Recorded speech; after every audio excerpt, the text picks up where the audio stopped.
aku ciptakan manusia dan jin melainkan untuk beribadah kepadaku, mentauhidkanku, mengesahkan Allah. Tidak ada yang kita ibadati kecuali Rabbul Arsyil Azim, Rabb yang memiliki arsy yang sangat agung. Mereka tolak kalimat thayyibah. Mereka tolak kalimat thayyibah, la ilaha illallah. Miliaran manusia di dunia ini menolak kalimat thayyibah ini. Mereka sembah patung-patung yang dibuat oleh tangan-tangan mereka, yang tidak bisa berbicara kepada mereka, yang tidak bisa mendengar mereka, yang tidak bisa memberikan manfaat dan menolak mudarat. Alangkah hinanya manusia. Sadaqallah. Benarlah Allah ketika Allah berfirman, ulaika kal an'am bal hum adall. Mereka itu seperti binatang ternak, bahkan lebih sesat lagi. Siapa yang membawa kalimat thayyibah? Al-anbiya wal mursalin. Para nabi dan rasul diutus oleh Allah untuk mengajarkan manusia bagaimana cara beribadah kepada Allah tabaraka wa ta'ala. Satu persatu. Kata Allah subhanahu wa ta'ala dalam Al-Quran, وَلَقَدْ بَعَثْنَا فِي كُلِّ أُمَّةٍ رَسُولًا أَنِ اعْبُدُوا اللَّهَ وَاجْتَنِبُوا الطَّاغُوتَ. Dan sesungguhnya kami telah utus kepada setiap umat seorang Rasul. Yang Rasul itu kami perintahkan untuk mendakwakan kepada manusia. Wa'budullaha. Sembahlah Allah. Seluruh dakwah para nabi dan rasul, u'budullaha wajtanibut tagut, dan tinggalkan segala sesembahan selain dari Allah. Seluruh para nabi dan rasul yang diakhiri dengan kenabian nabi kita yang mulia Muhammad alaihi wassalatu wassalam. Bahkan Allah seru kepada seluruh umat manusia, ya ayyuhan nasu ubudu rabbakumul ladzi khalaqakum wal ladzina min qablikum la'allakum tattaqun. Wahai manusia, beribadahlah kepada Rabbmu yang telah menciptakan kamu dan menciptakan orang-orang yang sebelum kamu, la'allakum tattaqun. Orang-orang kufar menolak kalimat thayyibah. Mereka juga menolak, mendustakan, mendurhakai para nabi dan rasul yang membawa kalimat thayyibah demi kemaslahatan umat manusia.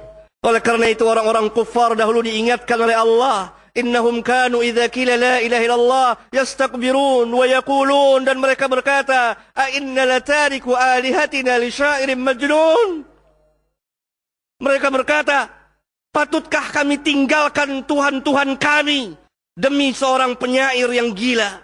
Mereka mengatakan kepada nabi kita yang mulia, beliau gila.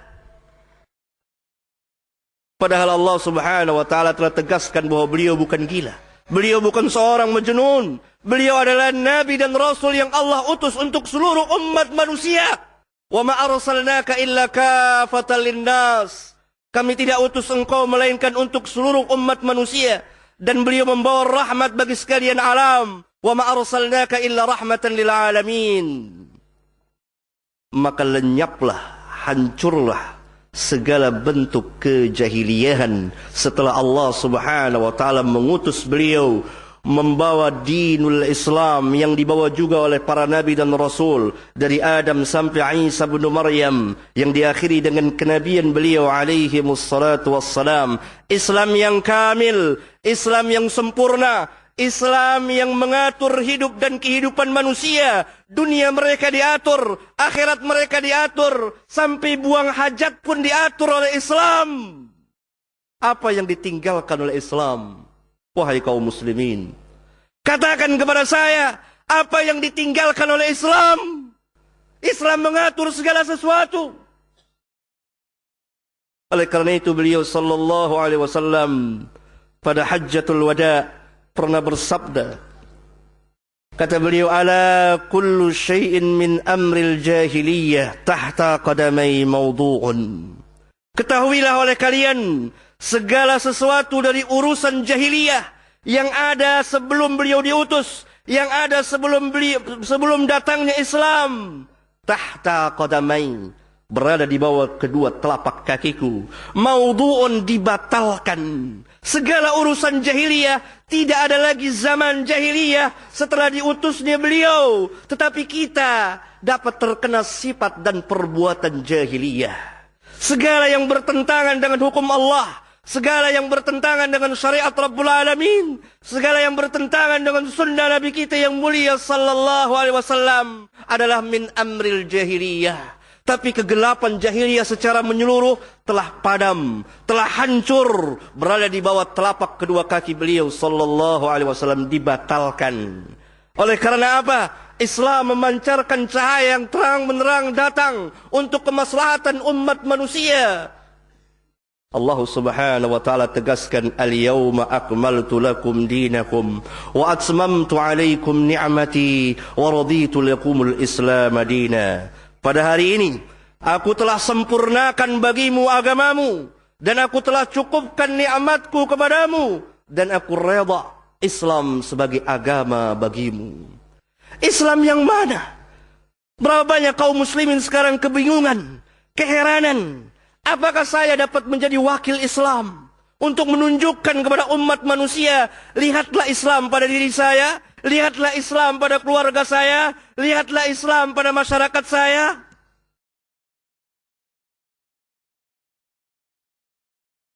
Saudara-saudara yang saya muliakan, sangat disayangkan dan ditangisi oleh Islam bahwa kita kaum muslimin telah menyia-nyiakan hidayah Rabbul Alamin yang sangat besar, yang akan menyelamatkan kita dari api neraka Jahannam, yang akan menyelamatkan kita dari kekalnya di dalam neraka Jahannam, yang akan mengantarkan dan membawa kita kepada Jannatul Firdaus bersama anak dan istri kita, bersama keluarga kita, bersama masyarakat kita, seluruh kaum muslimin. Kata Nabi SAW, seluruh umatku akan masuk jannah kecuali yang tidak mau.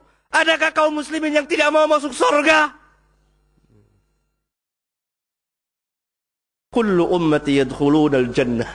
Semua umatku akan masuk surga illa man aba, kecuali orang yang enggan. Alangkah bodohnya kaum muslimin yang tidak mau masuk surga. Para sahabat ditanya, para sahabat bertanya, siapa yang tidak mau? Tidak masuk di akal. Ada orang tidak mau masuk surga, kenikmatan yang luar biasa, yang kekal dan abadi. Kehidupan dunia ini sementara saja. Kehidupan yang kecil, kehidupan yang singkat. Sebentar selesailah perjalanan kita dalam kehidupan dunia ini dan kembali ke alam barzah. Sejenak kita akan kembali lagi ke alam akhirat pada yaumul qiyamah, hari kebangkitan. Apakah ada orang yang menolak? Kata Nabi SAW, orang yang mendurhakai beliau, orang yang tidak mengikuti beliau. Karena seseorang tidak mungkin taat kepada Allah kecuali dia terlebih dahulu taat kepada Rasul. Karena Allah turunkan risalahnya kepada Nabi yang mulia untuk disampaikan kepada umat manusia dan diikuti oleh manusia. Mayyuti'ur Rasul faqad ata Allah. Barang siapa yang taat kepada Rasul, maka sesungguhnya dia telah taat kepada Allah. Mafhum yang dapat kita pahami, orang yang tidak taat kepada Rasul, maka dengan sendirinya dia tidak taat kepada Allah Subhanahu wa taala. Dalam ayat yang lain Allah Subhanahu wa taala tegaskan, "Qul in kuntum tuhibbunallaha fattabi'uni yuhibbukumullah wa yaghfir lakum dzunubakum." Katakan, ayat yang mulia ini merupakan ujian turun sebagai ibtila